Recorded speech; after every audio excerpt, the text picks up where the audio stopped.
Okay, now we're going to take a look at how to set your drone reeds for optimum air efficiency. I have the channer in that is the right strength for me.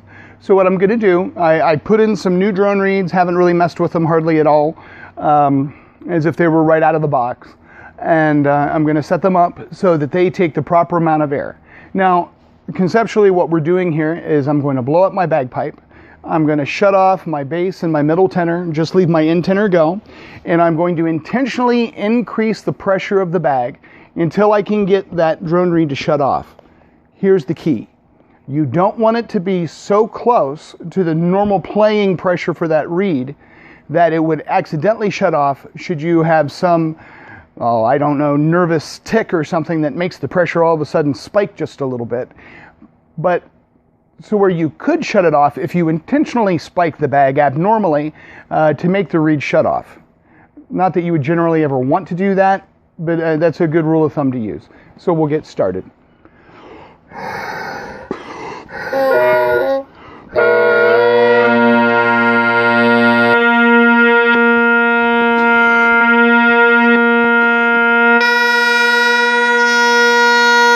Now, no matter how hard I squeezed there, and I squeezed awfully hard, I couldn't get that reed to shut off. I'm going to take the drone reed out. And even with as hard as I could blow it with my mouth, I couldn't get it to shut off.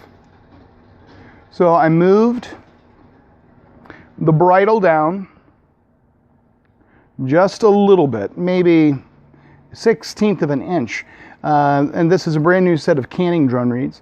So, and with the canning, the tongue is very small, so the slightest movement will have a very large effect on that drone reed tongue because it's so small.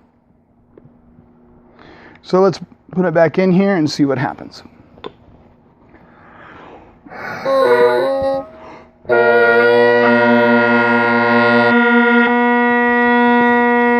Notice how the pitch is much sharper.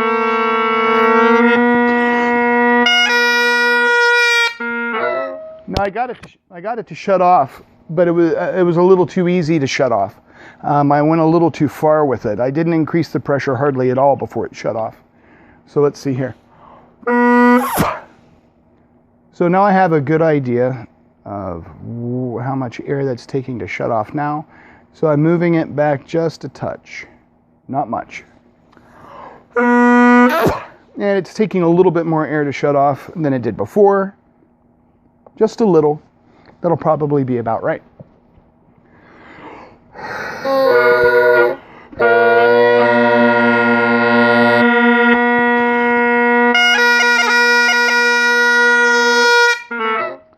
And that's it. You could hear, I was playing a low A. Obviously I didn't tune the drone, but you could hear the quality of the note of the low A, hopefully, go askew, which means that I'm never going to increase that pressure that much to where the low A is going to go out. But the drone did go out. So now I have this reed set for that pressure. I'm going to take the channer out, and I'm going to put a stock cork in, my channer stock. I'm going to shut off my middle tenor, and I'm going to make the bass match the same pressure as the end tenor.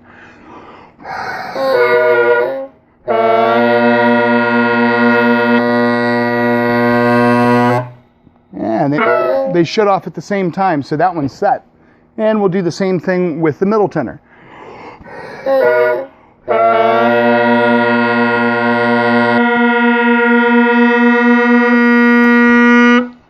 Okay. The end tenor shut off well before the middle tenor did. So once again, I'm going to make the middle tenor now take a little less air. So I'm just going to move the bridle on that tongue just a little bit. I can already tell that was too much. And let's give that a try.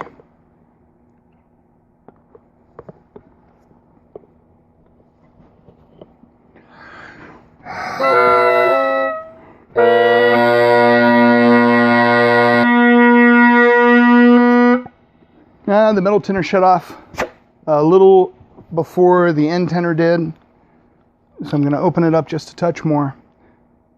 So now to make it take more air, I'm moving it away from the open end of the tongue. Now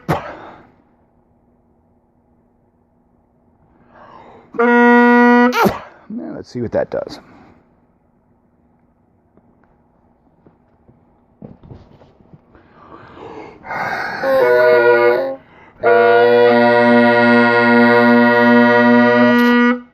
Yeah, too much. It stayed on a little bit after the end tenor shut off.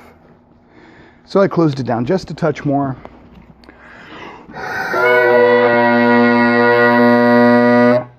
There we go. They all shut off at the same time. Now note, this is just to set the reeds for air efficiency. If you decide afterwards that you want a little bit more, a little louder bass, you can open up the tongue on the bass so that the reed will take a little bit more air and give more body, more volume to the bass drone. So that's how we set up the drones for proper air efficiency.